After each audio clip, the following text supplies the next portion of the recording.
जय श्री कृष्णा।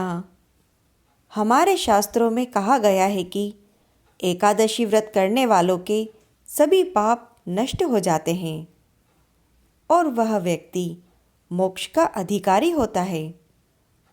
प्रत्येक एकादशी, चाहे वह कृष्ण पक्ष की हो या शुक्ल पक्ष की, उसमें विष्णु भगवान की पूजा करने का विधान है। भगवान भी साधक से प्रसन्न होकर उसे अपार आशीर्वाद देते हैं। आज हम बात करते हैं माघ मास के शुक्ल पक्ष में आने वाली जया एकादशी के बारे में। एक बार महाराज युधिष्ठिर भगवान श्री कृष्ण से कहते हैं, हे प्रभु, आपने षटतिला एकादशी के बारे में विस्तार से बताया है। अब आप कृपा करके माघ मास के शुक्ल पक्ष में आने वाली एकादशी के बारे में बताइए। यह सुनकर भगवान श्री कृष्ण ने अपनी मधुर मुस्कान में कहा, हे राजन, माघ मास के शुक्ल पक्ष की एकादशी का नाम जया है। इस एकादशी के व्रत से मनुष्य भूत प्रेत पिशाच आदि की योनि से छूट जाता है। इस एकादशी के व्रत को मनुष्य को विधि पूर्वक करना चाहिए। मैं आपको इसकी एक कथा सुनाता हूँ, आप ध्यानपूर्वक श्रवण कीजिए। एक बार की बात है, नंदनवन में उत्सव हो रहा था। इसी उत्सव में सभी देवगण, सिद्धगण, मुनि उपस्थित थे। वहीं पर देवराज इंद्र भी आनंदपूर्वक क्रीड़ा कर रहे थे। वह अपनी इच्छा से अप्सराओं को गान करवा रहे थे। उस सभा में प्रसिद्ध गंधर्व पुष्पदंत अपनी लड़की पुष्पवती के साथ उपस्थित था। वहीं पर चित्रसेन की स्त्री मालिनी और उनका पुत्र माल्यवान भी था।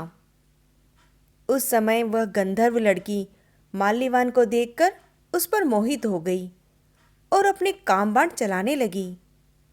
उसने अपने सौंदर्य के द्वारा माल्यवान को वश में कर लिया। हे राजश्री, वह पुष्पवती अत्यंत सुंदर और उसके लक्षण भी अति सुंदर थे। उसकी ऐसी सुंदरता को देखकर माल्यवान भी उसके ऊपर मोहित हो गया। तभी इंद्रदेव के बुलाने पर उन्हें नाच गान के लिए जाना पड़ा और अप्सराओं के साथ उन्होंने अपना गान शुरू किया। यद्यपि वे नाच गा रहे थे, लेकिन कामदेव के प्रभाव से उनका मन उसमें नहीं लग रहा था और वे अशुद्ध गाने लगे। उनके भाव भृंगियों को देखकर देवराज इंद्र ने इनके प्रेम को समझ लिया और इन्हें श्राप दे दिया कि हे मेरी आज्ञा का उल्लंघन करने वाले मूर्खों, तुमने मेरा अपमान किया है, इसीलिए तुम्हें धिक्कार है। तुम स्त्री पुरुष के रूप में मृत्युलोक में जाकर पिशाच का रूप धारण करो और अपना कर्म फल भोगो।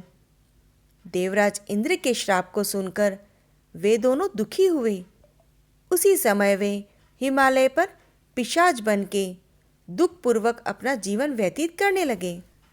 एक दिन की बात है, पिशाच ने दुखी होकर अपनी स्त्री से कहा कि नहीं मालूम हमने पिछले जन्म में कौन से पाप किए हैं, जिसके कारण हमें यह दुखदायी पिशाच योनि मिली है।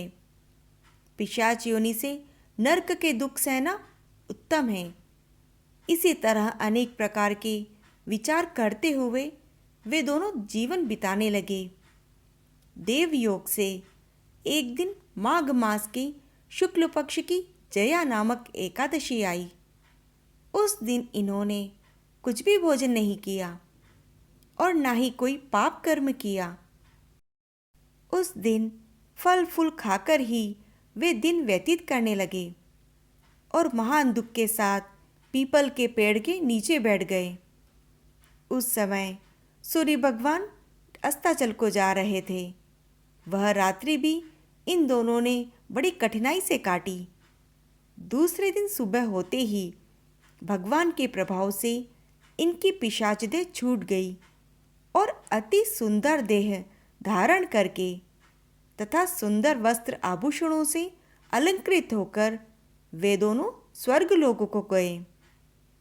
उस समय आकाश में देवतागण तथा गंधर्व उनकी स्तुति करने लगे और नागलोक में जाकर उन दोनों ने देवराज इंद्र को प्रणाम किया। इंद्र ने भी इन्हें अपने प्रथम रूप में देखकर महान आश्चर्य व्यक्त किया और वे पूछने लगे कि तुमने अपनी पिशाच देह से किस प्रकार छुटकारा पाया, सो सब कहो। इस पर माल्यवान ने कहा, हे देवेंद्र, भगवान विष्णु के प्रभाव तथा जया एकादशी के व्रत से मेरी पिशाच योनि छूटी है। इस पर देवराज इंद्र ने कहा, हे माल्यवान, एकादशी का व्रत करने से और विष्णु भगवान के प्रभाव से तुम्हारी पिशाच देह छोड़कर तुम पवित्र हो गए हो और हम लोगों के भी वंदनीय हो गए हो, क्योंकि भगवान शिव तथा विष्णु भक्ति हम लोगों की वंदना करने योग्य है। अतः आप दोनों धन्य हो। अब तुम पुष्पवती के साथ विवाह करो। भगवान श्री कृष्ण कहते हैं, हे युधिष्ठिर महाराज, इस जया एकादशी का व्रत करने से उनकी कुयोनि नष्ट हो गई। इसी प्रकार मनुष्य भी जो एकादशी का व्रत करते हैं वह मानो सारे तप दान यज्ञ आदि कर लेते हैं और सहस्त्र वर्ष तक स्वर्ग में निवास करते हैं। इसी प्रकार की अन्य एकादशी कथाओं का आनंद लेने के लिए आप श्री सनातन व्रत कथा को सब्सक्राइब जरूर करें और इस पुण्यदायी कथा को लाइक व शेयर करें। जय श्री कृष्णा।